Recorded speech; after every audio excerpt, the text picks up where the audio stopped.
Hi hello നമസ്കാരം, welcome to Reshma's happy land. എല്ലാവരും സുഖമായിട്ടിരിക്കാമെന്ന് വിശ്വസിക്കുന്നു. ഇന്നത്തെ വീഡിയോയിൽ കാണിക്കാൻ പോകുന്നത് തനി നാടൻ രീതിയിലുള്ള എല്ലുകറിയാണ്. എല്ലുകറിയൊക്കെ ഇഷ്ടപ്പെടുന്നവർ എന്തായാലും വീഡിയോ ഫുള്ളായിട്ട് കാണുക. അപ്പം നമുക്ക് എല്ലുകറി ഉണ്ടാക്കാനായിട്ട് പോവാം.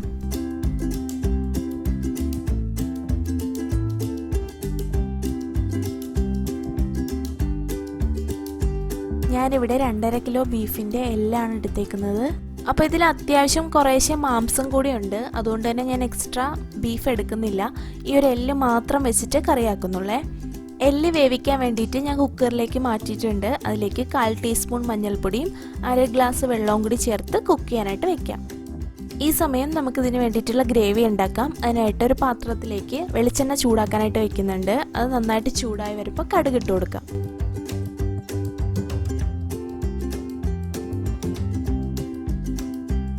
കടുകൊന്ന് പൊട്ടി വരുമ്പോൾ ഇതിലേക്ക് 2 ടേബിൾ സ്പൂൺ ഇഞ്ചിയും വെളുത്തുള്ളിയും പേസ്റ്റ് ചേർത്ത് കൊടുക്കാം. ഇതിൻ്റെ പച്ചമണം എല്ലാം മാറുന്ന വരെ ഒന്ന് വഴറ്റി കൊടുക്കാം. ഇതിലേക്ക് ഞാൻ കുറച്ച് കറിവേപ്പിലയും കൂടി ചേർത്ത് കൊടുക്കുന്നുണ്ട്.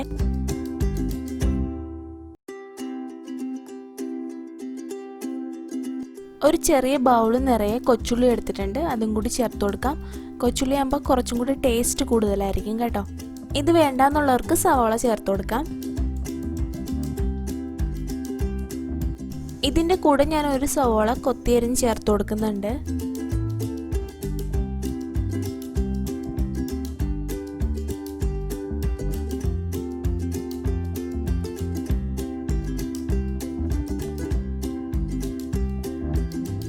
കുറച്ച് ഉപ്പും കൂടി ചേർത്ത് കൊടുക്കാം. അപ്പോൾ പെട്ടെന്ന് തന്നെ വഴന്ന് കിട്ടും.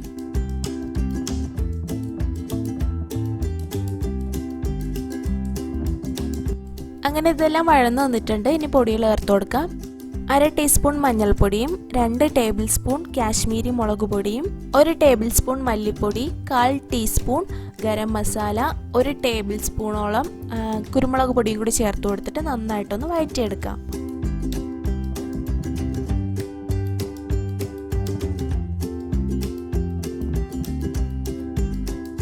ഇനി ഇതിലേക്ക് ഒരു ചെറിയ തക്കാളിയും കൂടി ചേർത്ത് കൊടുക്കുന്നുണ്ട്.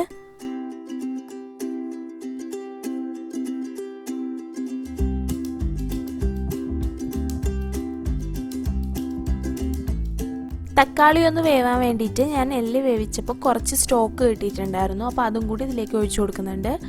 പിന്നെ നല്ല ഗ്രേവി വേണമെന്നുണ്ടെങ്കിൽ എക്സ്ട്രാ ചൂടുവെള്ളം കൂടി ചേർത്ത് കൊടുക്കാം. ഞാനിവിടെ കറി കുറച്ച് തിക്കായിട്ടാണ് ഉണ്ടാക്കുന്നത്, അതുകൊണ്ടാണ് എക്സ്ട്രാ ചൂടുവെള്ളം ചേർക്കാത്തത് കേട്ടോ.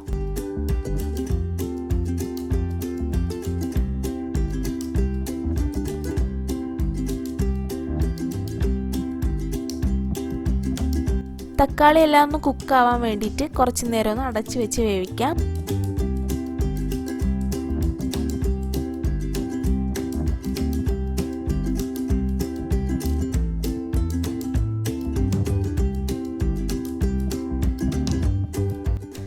തക്കാളി നന്നായിട്ട് കുക്കായിട്ടുണ്ട്, അതുപോലെ തന്നെ എണ്ണയും തെളിഞ്ഞു വന്നിട്ടുണ്ട്.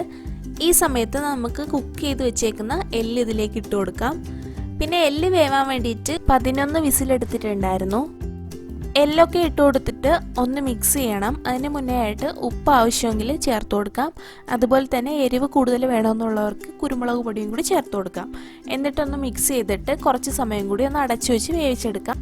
ഇതെല്ലാം ചെയ്യുമ്പോൾ ലോ ഫ്ലെയിമിൽ വെച്ചിട്ട് വേണം ചെയ്യാനായിട്ട്.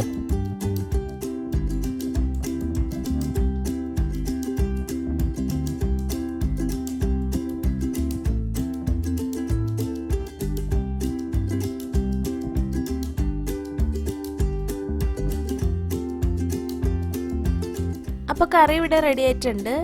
പിന്നെ നമുക്ക് ഗ്രേവി എത്രത്തോളം വേണോ അതനുസരിച്ച് വറ്റിച്ചെടുത്താൽ മാത്രം മതിയേ.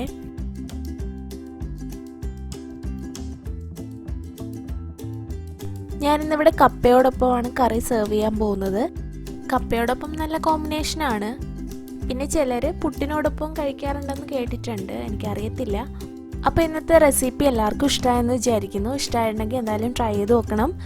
പിന്നെ വീഡിയോ ഇഷ്ടമായെങ്കിൽ ഒന്ന് ലൈക്ക് ചെയ്യുക, ഷെയർ ചെയ്യുക, കമൻറ്റ് ചെയ്യുക. അതുപോലെ തന്നെ ചാനൽ ഇഷ്ടപ്പെടുവാണെന്നുണ്ടെങ്കിൽ ഒന്ന് സബ്സ്ക്രൈബ് ചെയ്തേക്കുക. തൊട്ടടുത്തുള്ള ബെല്ലൈക്കണിൽ ഓൾ ഓപ്ഷനൂടെ ക്ലിക്ക് ചെയ്യാനായിട്ട് മറന്നു പോകരുത്. ഇനി നല്ലൊരു വീഡിയോ ആയിട്ട് അടുത്ത എപ്പിസോഡിൽ കാണാം. Till then take care and by.